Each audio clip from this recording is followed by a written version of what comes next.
Finn was, in every sense of the phrase, a fish out of water. A tropical reef guppy, to be precise, with shimmering scales and a display of oranges and blues. He had spent the majority of his life in a cozy aquarium inside a seaside gift shop. He rather liked the quiet trickle of the water filter, the faint glow of the fluorescent light overhead, and the consistent schedule of the shop owner feeding him at precisely noon each day. It was a predictable life, if a little boring. That is, until one fateful day when a misguided tourist accidentally pulled the lid off the tank, sending Finn splashing out onto the counter and somehow into a leftover puddle on a cart that was about to be wheeled out the door. From there, events tumbled forward faster than Finn could blink his bulging eyes. The wet cart was lugged through the exit and whisked down a cobbled street. Finn bounced and sloshed in this meager puddle, catching glimpses of a dazzling cityscape that stretched far beyond the coastline. Overhead, skyscrapers soared like coral towers out of a watery dream. But instead of salt water and seaweed, it was all glass, concrete, and neon signs. At a busy intersection, the cart rolled to a stop. A pair of local teens, rummaging for scraps of interest, spotted the snack-littered tray and, perched on top of it, a gasping fish. "Yo, check it out," said one of them, a tall kid with a spiked hairdo that practically glowed green under the harsh city lights. "It's still breathing, that fish." "Don't let him die," squeaked the other, a shorter teen in bright pink socks. "He needs water." In their panic, the pair scooped Finn up in their hands. Finn felt a delirious surge of relief at the cool contact with moisture, but also panic. He was a small fish in big hands. He blinked helplessly as they rushed into a corner convenience store, heading straight for the bottled water aisle. Without any better plan, they dumped Finn into a large plastic water jug they had just purchased, effectively turning it into an impromptu aquarium. "Ooh," breathed Spiky Hair. "Saved him just in time, I think."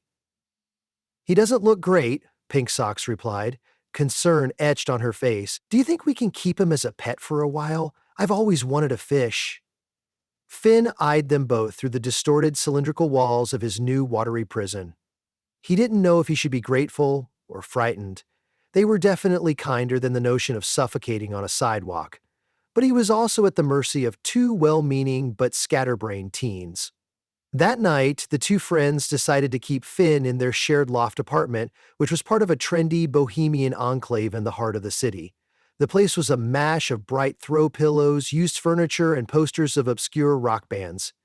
Pink Socks carefully poured him into a round glass bowl that used to serve as a decorative candy dish. It had a glossy floral pattern around its edges, but at least it was water. Finn's gills flared in relief as he took his first unhurried breath since leaving the gift shop. He bobbed to the top, gulping air. It was in that bowl that Finn got his first extended glimpse of city life through his smudged apartment window. Even at night, the streets glowed with neon signs. People breezed by in all kinds of outfits. He witnessed the swirl of lights from cars, the mechanical whine of buses, and the flurry of pedestrians, all looking so determined to get where they were going. Finn's little fish heart thumped with an unexpected curiosity. What would it be like to join the hustle bustle, like a fish swimming in a new current? He didn't know how or why, but an idea bubbled in his brain. He wanted to explore this frenetic human habitat. It was different than the quiet, watery emptiness of his old aquarium. Here, the current was life itself, chaotic and colorful. Of course, the only problem? He was a fish. Even in the gift shop, he'd heard visitors chatter about how fish need water to breathe, and fish definitely don't have sturdy legs to waltz across pavement. So the plan seemed impossible, except that Finn, in a moment of fevered daydream, remembered something he'd seen through the window while splashing in the cart. He recalled the whir of wheels beneath someone's feet. Yes, rollerblades. They glided over the ground, carrying their rider with a fluid grace that almost reminded him of a fish weaving through the reef. Maybe, just maybe, there was a way for him to do the same. The next day, he caught sight of Pink Socks rummaging through the closet.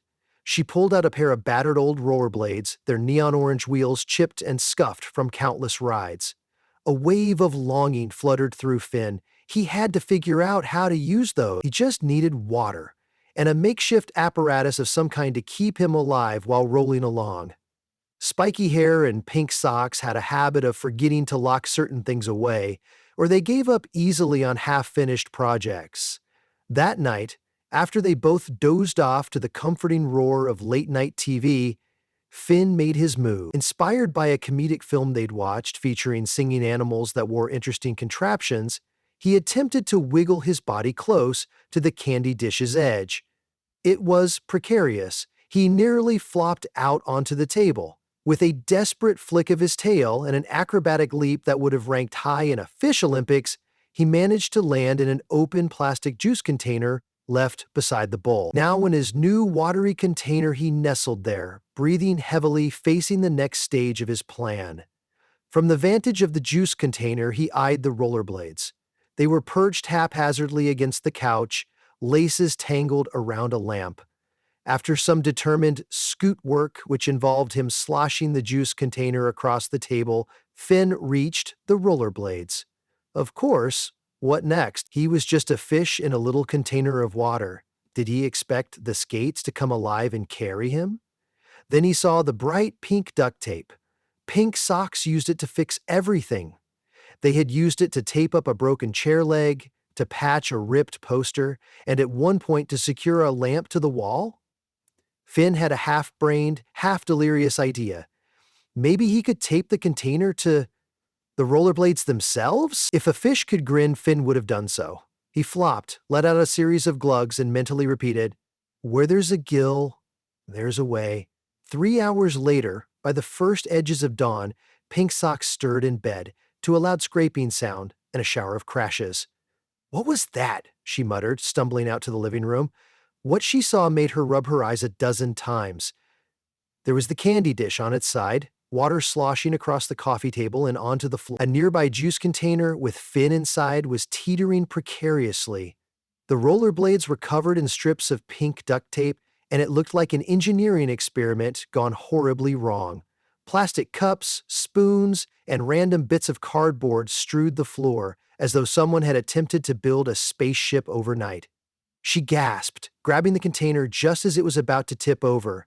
Nearly missing disaster, she placed Finn back in his original dish with an exasperated sigh. "What kind of fish are you?" she whispered, though of course Finn made no reply. Morning came, and Pink Socks told Spiky Hair about the chaos. They both stared at Finn, perplexed. "It's like he wanted to use the rollerblades," Spiky Hair said. "That's impossible, right? But look at the tape stuck to his water container. It's insane." Pink Socks shrugged. "This fish is weird. He's definitely more spunky than the goldfish I had as a kid." Still, they needed to tidy up and get on with their day, so they left Finn in his dish while they went out. That's when Finn began to hatch a new plan. If it took an army of plastic tape and random doohickeys to get him rolling, so be it. The desire to see the city had become a fierce, unstoppable current in his mind. Over the next weeks, Finn honed his technique. Night after night, he would watch from his bowl, analyzing the shape of the rollerblades, the angles of the wheels, how Pink Socks and Spiky Hair laced them up. He memorized the lumps and grooves where feet were meant to go. He eyed the supply of tape, measuring how many strips he might need. His aquatic brain was a swirl of calculations, the fish equivalent of an inventor's eureka moments. Finally, one night, opportunity struck. Pink Socks left behind an old plastic jug, a short funnel, and for some inexplicable reason, an entire roll of pink duct tape right near Finn's bowl. They had also placed a sheet of bubble wrap on the table, presumably for packaging something. Finn glared at these items the way a creative chef might look at the raw ingredients for a masterpiece. With a few well-timed tail flips, Finn launched himself into the funnel, which in turn plopped him into the plastic jug. A hilarious set of flailing leaps later, the jug was taped securely in place where a human foot would normally go in the right rollerblade. It looked absolutely ridiculous. A lopsided jug, half filled with water, precariously attached to a neon orange skate by swaths of pink tape. Even to Finn it felt insane. But crazy or not, it was progress. He wiggled with excitement. Next, a rummage in the apartment's leftover gear revealed a few flexible tubes, from an old aquarium kit, ironically enough, that Pink Socks had planned to return. Finn managed to get them taped into a loop at the top of the jug. Not that he fully understood the science behind it, but in his naive mind it provided extra air and a sort of water circulation possibility. By the time he was finished, dawn was creeping up again. He'd made enough clatter that spiky hair peeked into the living room. The teen couldn't believe his eyes. "It's a fish in a jug, on my rollerblades," he whispered, heart racing. Meanwhile, the jug containing Finn was perched carefully on the blade, balancing with cartoonish menace, as though it might topple any second. Suddenly, Finn gave an inadvertent jerk of his tail, causing the rollerblade to twitch. That was the final straw, and the jug started rolling across the oak floors, heading straight for the open balcony door. Spiky Hair yelled in shock, rushing to intercept, but he slipped on a stray piece of bubble wrap and toppled over. Pink Socks came running in to see what the commotion was, only to watch as the jug on wheels careened through the balcony door, jumped the threshold, and soared into the open air. She screamed. But luck was with the little fish. The balcony was only a few feet above the sidewalk, and below was a large awning from the cafe next door. The rollerblade contraption bounced off the awning with a boing, soared over a startled couple sipping their lattes, and finally landed on the sidewalk with a dramatic spray of water. Passers-by halted mid-step, gawking at the taped-up monstrosity, containing a wide-eyed, gasping fish. Finn was both horrified and exhilarated. He wobbled once, nearly toppled over, then, guided by some primal fishy reflex, jerked his body, causing the wheels to roll. With a frantic energy, he spun in a shaky circle, water sloshing dangerously inside the jug. Then, a small impetus from a passing bicycle gave him a nudge, and Finn started rolling along the sidewalk. He was moving, oddly upright, a fish on wheels. Pedestrians gaped, froze, fumbled for their phones to record the spectacle. A curious dog barked and tried to give chase, only to be yanked back by its baffled owner. Some bystanders shouted out, "Wait! That fish is going to die out here!" Another hollered, "It's a stunt, must be for a movie." Finn, for his part, was too overwhelmed to rationalize anything. All he knew was that the swirling motion beneath him was not too different from a swirling current, and the city was unfolding around him in an explosion of color and sound. The jug's limited vision was like wearing goggles, but he glimpsed towering skyscrapers looming overhead, bright signs advertising everything from cookies to cell phones, and a frenzy of people crossing the streets. It was frantic, mesmerizing, and totally thrilling. He rolled forward, uncertain of where to go or how to stop. A skateboarder soared by, did a double take, and inadvertently introduced a crosswind that sent Finn spinning. He felt as if he had jumped into a chaotic new reef, thick with unfamiliar fish. Instead of sea anemones, there were lampposts. Instead of schools of fish, there were crowds of humans. Each time he threatened to tip over, a random gust or a helpful nudge from a stranger's foot would miraculously right him. The city, it seemed, was conspiratorially determined to keep him rolling. Finn eventually gained some semblance of control, just enough to swerve onto a quiet side street. Feeling the frantic beat of his tiny fish heart, he took a moment to breathe. This was obviously not the life he was used to, but oh, was it exhilarating. He had escaped the aquarium, left behind the gift shop, and even parted ways with Pink Socks and Spiky Hair. With a flick of his tail, he glanced around. He didn't want to go back just yet. No, he wanted to see more. Launching once more into motion, Finn rolled past a street vendor selling hot pretzels. The vendor dropped his tongs in shock, nearly flinging a pretzel at a passing mail carrier. Next, he crossed paths with a group of tourists who excitedly snapped photos of him, shouting in various languages. He was basically a local celebrity now. "Look, it's a fish on rollerblades!" He might as well have been an alien from Mars. But Novelty Schmalty Finn was on a mission to mingle with the city. He wanted to blend in, though ironically, a fish in a plastic jug duct taped to a rollerblade doesn't blend in very well. Soon enough, the reality of navigating city infrastructure set in. He tried to cross a busy street, only to nearly be flattened by a bus. The whoosh of wind from the bus rocked his jug so severely that water slopped right over the rim. Gasping for oxygen, he reeled around, attempting to gather speed to hop onto the curb. A kind cyclist hopped off and gently boosted him up onto the sidewalk, ignoring the fact that she was helping a fish in a jug. Finn realized he couldn't just keep rolling aimlessly. He needed a plan, but what was there to do? He wondered faintly if he could find some semblance of belonging, maybe a fountain.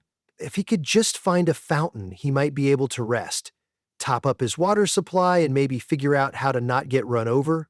From the vantage of his mobile jug, he spotted, at last, a large fountain in a central plaza. Its cascading water formed arches that glistened in the midday sun. Crowds milled about, tossing coins, posing for snapshots. That's where he needed to be, he knew. Summoning his courage, he tilted himself forward, letting gravity do the rest. He zoomed down a slight incline, racing toward the fountain. Pedestrians leapt out of the way, exclaiming, "What on earth?" But Finn was focused on achieving the watery haven. He soared up a short ramp at the fountain's edge. Really, it was just a decorative lip. And in a finale that would put any figure skater to shame, he soared right over the marble rim. Jug and blade clattered, water sloshed, and in a final, triumphant moment, Finn splashed into the fountain's clear pool. The plastic jug clattered away, landing upside down on the fountain's ledge. The rollerblades spun off somewhere, tip-tapping across the marble. Finn had ejected from his contraption mid-splash. Now, he found himself drifting in the chlorinated water of the fountain, his gills flaring with relief. Ah, sweet water. It wasn't perfect, not exactly the salt water he was used to, but it was miles better than the precarious jug. He felt freer than he'd ever been. The onlookers gasped in amazement. A policeman approached, perplexed. "Did that fish just rollerblade into the fountain?" he asked, scratching his chin in disbelief. A child squealed with delight, pointing at Finn before rummaging in her pocket for a phone to snap pictures. Meanwhile, Finn's sense of wonder took a hit when he realized the fountain was knee-deep for humans, which gave him minimal room to swim around. But it was better than the jug, and at least he had water. He gave a flick of his tail and drifted in circles, eyeing the city crowd from his watery vantage. He was sure there must be a bigger body of water somewhere. After all, the city had rivers, harbor fronts, canals. He'd heard faint whispers of these from passing tourists in the gift shop. Perhaps he could find his way to the harbor, rejoin the expansive ocean, and taste the saltwater current once more. Then the policeman, deciding the fish was either a bizarre prank or an endangered stunt, attempted to scoop Finn up with a net borrowed from a nearby vendor. "We gotta get you out of here," the policeman muttered. "You're causing quite the hubbub." Finn panicked, somehow sensing the net's approach. He darted away, but the policeman was determined. A small chase ensued, water splashing everywhere. Onlookers cheered or chuckled at the spectacle. The net missed Finn by an inch, sending waves across the fountain.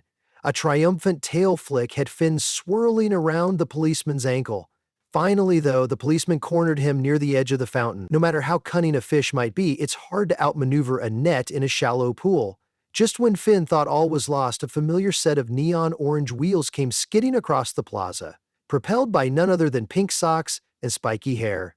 Word had traveled quickly. Someone recognized the teens from a viral phone video featuring a fish in a jug contraption. Knowing Finn might be in trouble, they had raced over. "Hey, put him down!" Pink Socks yelled, wading into the fountain. "That fish is ours." The policeman, startled, glanced from Pink Socks to the net. "Yours? We were just trying to figure out how to get him home," Spiky Hair blurted. He got away from us, but we're here to rescue him." The policeman gave them a suspicious look. "Is this some elaborate publicity stunt? Because if so, it caused quite a scene." "Not at all," Pink Socks insisted. "We found him by accident, tried to give him a home, and well, we didn't realize how adventurous he was, but we'll take him somewhere safe."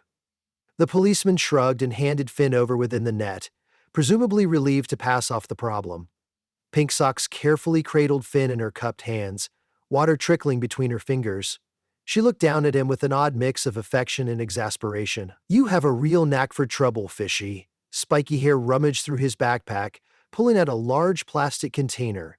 He poured fresh water in, then gently slid Finn inside. "We'll sort this out." Without further ado and a final scolding from the policeman to be more careful, they retreated from the plaza. Back at their loft, Pink Socks and Spiky Hair placed Finn into the biggest glass tank they could find at a pet store. An actual aquarium this time, complete with a small filter. They added aquatic plants and colorful pebbles reminiscent of his old gift shop aquarium, but bigger, fancier. Finn gazed around. This was definitely an upgrade from the candy dish, and while it wasn't the ocean or the bright reef he once knew, at least it was large enough to let him stretch his fins. As the days went by, they never left the rollerblade contraption out in the open again. Pink Socks stowed her skates high up in a closet, the neon wheels occasionally visible if someone craned their neck to look. Spiky Hair kept a close eye on the pink duct tape dispenser. Neither wanted a repeat fiasco, yet they had to admit they were strangely proud of Finn's feat. The story became legendary among their circle of friends. Remember the time our fish basically rollerbladed across the city and jumped into a fountain? Finn, meanwhile, did not quite lose his curiosity. Each night, from inside his new, more spacious tank, he would stare through the loft's window. He could see the city lights glowing, the faint silhouettes of people moving around. He remembered the rush of wheels under him, the wind against his jug, the swirl of excitement that made him feel alive. Sometimes Pink Socks would approach him with a sympathetic smile, pressing her nose to the glass. "You want to see the big world again, don't you, buddy?" she would whisper. Finn would blow a stream of bubbles in reply. In an attempt to quell his wanderlust, Spiky Hair and Pink Socks arranged occasional trips to a small park with a much larger pond. With careful measures placing Finn in a secure, sealed container they would bring him there. They even tested out a safer, more stable version of a rolling fish tank, though it was more of a push cart than rollerblades. Finn would get to watch ducks paddle, get some fresh air, and see the sky. He liked these outings, but he never forgot the thrill of that city roll. In the night, he often dreamt of cruising the neon streets, a fish in a jug, pink tape flapping in the wind. But in the grand scheme, he was content. He had good water, caring owners, occasional glimpses of the city, and a memory that would last a lifetime. Whether he was mindful enough to realize it or not, Finn had done something no fish had ever done before. Soared off a balcony, survived a city swirl of traffic, spun into a fountain, and brought a small piece of unstoppable wonder to everyone who'd witnessed him. Sometimes, he'd see a viral video on Spiky Hair's phone, a short clip capturing him gliding across the sidewalk. The comments were a flurry of disbelief and laughter.